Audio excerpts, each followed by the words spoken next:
Okay, so in class today, Thursday the 30th, and tomorrow, Friday the 31st, Halloween, we are going to be talking about a new form of a line.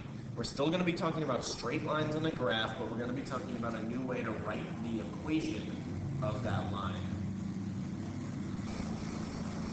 So far, we have learned the slope-intercept form of a line. As we remember, the slope-intercept form is y equals mx plus b. Now we're going to learn a different form. This form is great when we know the slope. So they give you the slope and they give you the y-intercept. But sometimes we're not given the y-intercept, or we're not given the slope, or we're given something else. So we need another way to write the equation of a line.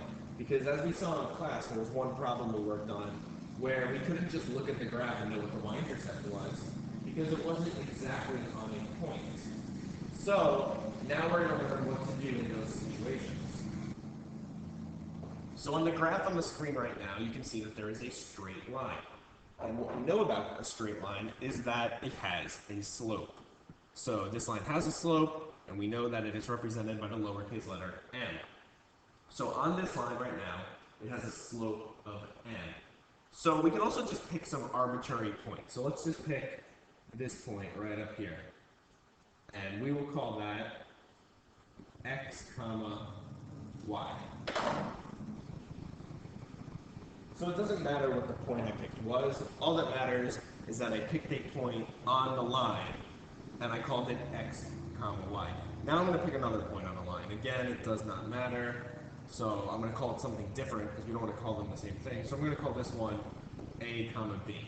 So I know that the slope from a comma b to x comma y is m, because both of these points are on the same line. So we can figure out the slope from these 2 points. So what do we know about the slope? We know it has a formula. M equals y2 minus y1 over x2 minus x1. Well, let's take a look at our points. We have a comma b and x comma y. So if I wanted to figure out the slope would equal y minus b over x minus a. Because we're doing like y2 minus y1, so I take the first y value, which is y, and I subtract the other y value, which is b, and I do the same thing for the x values, x minus a. Okay, so now that we have the slope written down, m equals y minus b over x minus a, you don't realize this, but this, right here, what we just wrote down, is an equation, and it's an equation of a line. This is a line, it's a straight line, it's this straight line that I have in the graph. It just doesn't look like the form of anything we've seen before. But let's see if we can put it in the form. So I'm going to start with m equals y minus b over x minus a. I don't like this form. I don't like that the y and the x are on the same side. I don't like that we have a fraction. So I'm going to totally get rid of that denominator. And we've learned a way to get rid of the denominator of a fraction. So what did we learn? At this point, you're thinking about that. How do we get rid of the denominator of a fraction? Otherwise, I'm just standing here by myself, staring at the smartboard awkwardly. Okay, so we learned to get rid of the denominator of a fraction, you need to multiply by the denominator. So when I multiply the right side of the equation by x minus a, the denominator goes away. But I also need to multiply the other side of the equation by the same thing.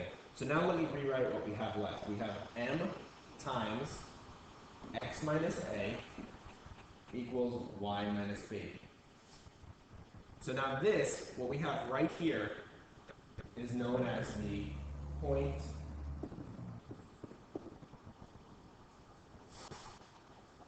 slope form of a line.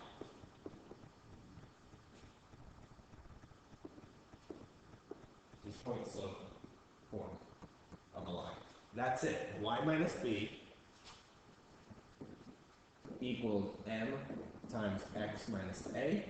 You might see it written, and this is how we're going to be seeing it written, y minus y1 equals m parentheses x minus x1.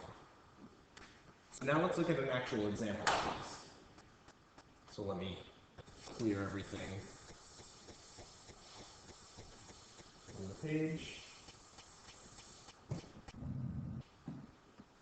Poof, it's magically gone. And now let's actually start. So let's pick 2 points on this graph. So we're given the graph, and if I try to figure out what the y-intercept is, I can't. It looks like it's 2.5, but can we be 100% sure of that? No. So let's pick 2 points. I'll pick this one right here, and it doesn't really matter. So I will pick this one right here. And the coordinates of those points, 1, 2, 1, 2, 3, 4. So this one is 2, 4. 1, 2, 3, 4, 5, 5, 6, and this is 5, 6. So let's figure out the slope, and equals y2 minus y1 over x2 minus x1, 6 minus 4 over 5 minus 2 equals 2 over 3. Here, 6 is the first y value, 4 is the second one, so 6 minus 4 is 2. Do the same thing with the x's, so we have a slope of 2 over 3. And we have a point. Let's pick one of the points. Let's do 5 and 6. Doesn't really matter. So x comma y, that's how you write a point, is 5 comma 6. So now let's write down the point slope form of a line. Y minus y1 equals m times x minus x1. Well, let's fill in what we know. So the y just stays as a general y. Remember, that's always going to be the same in our equation. To have the equation of a line, you need to have an x and a y as a variable in the equation.